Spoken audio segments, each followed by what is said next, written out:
আর একটা দোয়া শিখায় দেই, ইনশাআল্লাহ এই দোয়া করলে রিজিক তো বাড়বেই ইনশাআল্লাহ, আপনার যত ঋণ আছে ইনশাআল্লাহ আল্লাহ পাক শোধ করে দিবে।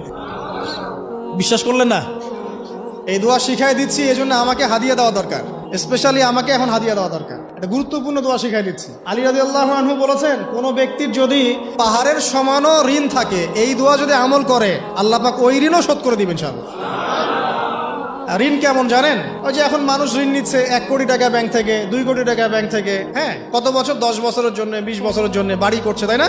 তার ধারণা এমন যে সে মারা গেলে তার ঋণটা কেউ না কেউ শোধ করে দিবেই দিবে, তাই তো? আর আল্লাহর রসুল কি বলছেন দেখেন, একজন মারা গেছেন, নবী সাল্লাল্লাহু আলাইহি ওয়াসাল্লামের সময় একজন মারা গেছেন। তো নবী করিম সাল্লাল্লাহু আলাইহি ওয়াসাল্লাম বলছেন, এই ব্যক্তির কি কোনো ঋণ আছে?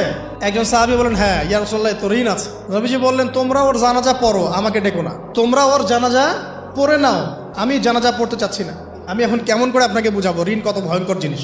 আপনি যে ব্যাংক থেকে 3-4 কোটি টাকার লোন নিয়ে রাখছেন, লাখ লাখ টাকা লোন নিয়ে বসে আছেন, দিব্যি সুখে বসে আছেন, এমন চিন্তায় যে আপনার মৌত হবে না। আর নবী সাল্লাল্লাহু আলাইহি ওয়াসাল্লামের সময়ে একজন মারা যাচ্ছেন, তিনি বলছেন তোমরা জানাজা পড়ে নাও, আমি জানাজা পড়তে চাচ্ছি না। মানে ঋণগ্রস্ত ব্যক্তির জানাজাও তিনি পড়তেন না। তারপরে একজন এসে বললেন, ইয়া রাসূলুল্লাহ, আমি তার ঋণ শোধ করে দিব, তার যা ঋণ আছে আমি শোধ করে দিব। তখন নবী এসে জানাজা পড়লেন সাল্লাল্লাহু আলাইহি ওয়াসাল্লাম।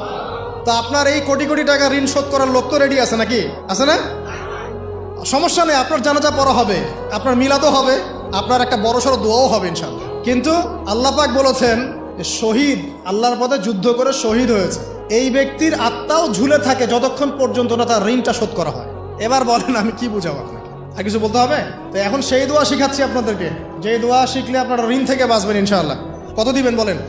আচ্ছা, হ্যাঁ, এই তো, শুকরিয়া।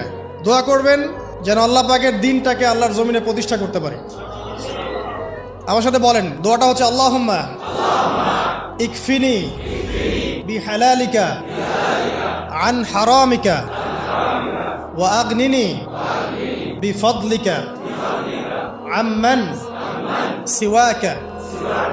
এই দোয়াটা ছোট না, এটা মুখস্থ করবেন, সেজদায় পড়বেন, নামাজের সেজদায় পড়বেন, আত্তাহিয়াতু দরুদ শেষ তারপরে পড়বেন, নামাজ শেষে হাত তুলে করবেন, যখন তখন শেষ রাতটা করবেন, ইনশাআল্লাহ দেখবেন আপনার ঋণ বলতে কিছু থাকবে না ইনশাআল্লাহ। যদি থাকেও, বড় কোনো ঋণ থাকেও, আল্লাহ পাক অন্য কোনো মাধ্যমে এটা শোধ করার ব্যবস্থা করে দিবেন ইনশাআল্লাহ।